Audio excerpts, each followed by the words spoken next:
Today, we're diving into one of the biggest, most persistent questions in international relations, something you've probably wondered about yourself.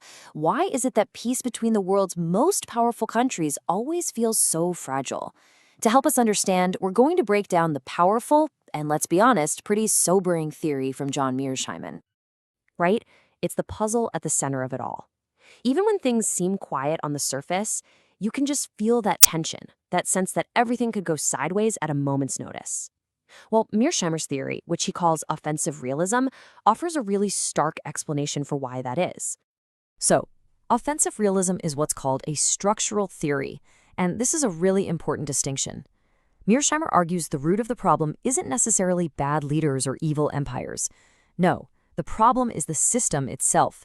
The fact that we live in a world with no global government, no one to call when things go wrong, that single fact, he says, changes absolutely everything. Okay, so let's get into the nuts and bolts of this.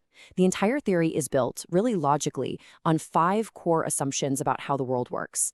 Mearsheimer basically says, look, if you accept these 5 simple things as true, then the tragic conclusion becomes almost impossible to avoid. Okay, so first, the world is in a state of anarchy. Now, that doesn't mean chaos and riots. It just means there's no higher authority. There's no world police, no global 911 you can call. Second, every great power has the military might to do serious harm to its neighbors.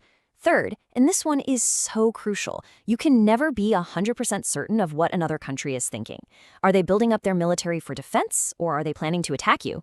You just can't know for sure. Fourth, the absolute #1 goal for any state is simple: survival. And fifth, states are rational. They think strategically about how to ensure they survive. Now, when you look at them one by one, none of these sound particularly aggressive, right? But put them all together, and that's when you get a really explosive mix. And this quote from Joseph Stalin just cuts right to the heart of that fourth assumption, doesn't it? A country can have all sorts of goals: economic prosperity, spreading its ideology, whatever. But none of that means a thing if the state itself gets wiped off the map. Survival is the foundation for everything else. It is non-negotiable. So if you're a country's leader and you're living in a world defined by those 5 rules, what do? How do you make sure your country survives?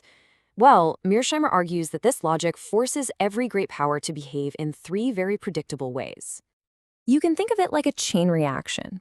Because you can't be sure of your neighbor's intentions and you know they can't hurt you, you naturally become fearful. That fear then leads directly to the second behavior, self-help.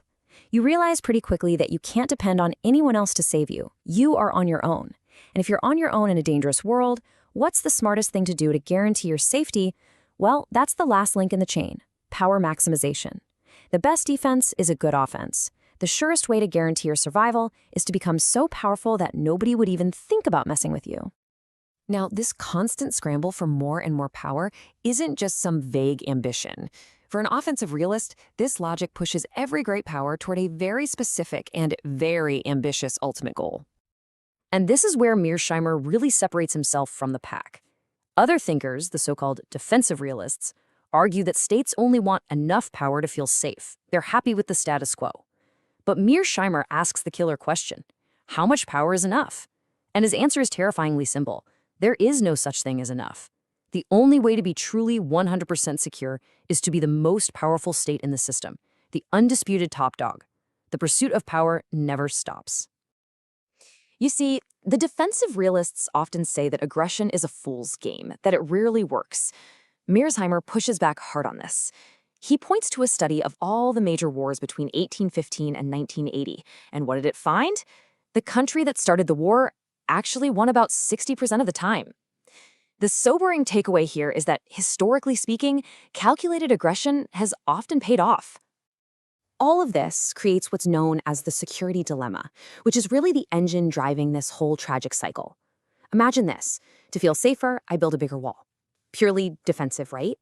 But my neighbor looks over, sees my big new wall, and thinks, what are they planning behind that wall? So, to feel safe, they build a catapult. Now I see their catapult, and I feel threatened. So I build an even bigger wall and my own catapults. And on it goes. 2 countries that only wanted to be secure are now locked in a dangerous arms race. It's a vicious cycle that's incredibly hard to break. So is the ultimate goal to take over the entire planet? Mearsheimer says no.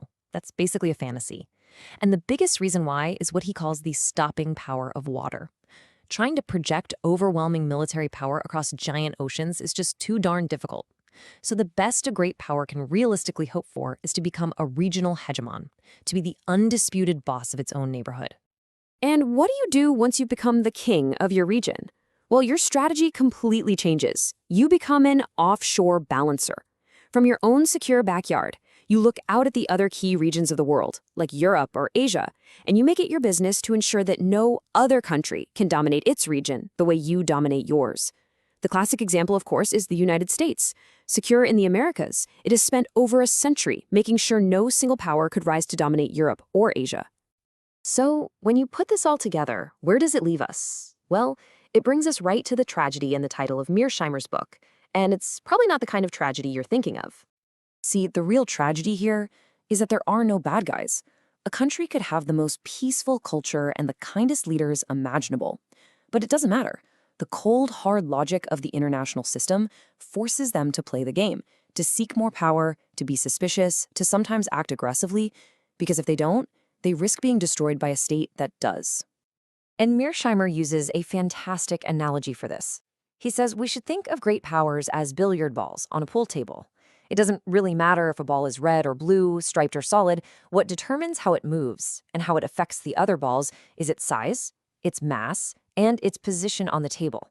For countries, this means their internal politics, whether they're a democracy or a dictatorship, ultimately doesn't matter as much as their raw, relative power compared to everyone else. And this is the pessimistic bottom line. Of course, countries make alliances and cooperate on issues, but Mearsheimer would argue these are just temporary marriages of convenience. They don't change the fundamental nature of the game. As long as the world has no central authority, that dominating logic of security competition will always be there, lurking just beneath the surface. So the key takeaway from all of this is that logical chain we just walked through. The 5 basic assumptions about the world create a state of fear and self-help. That fear drives rational countries to maximize their power as the only way to guarantee their survival. And that never-ending quest for power, born not out of evil, but out of the system's own logic, is the ultimate, inescapable cause of conflict. It's the tragedy of great power politics.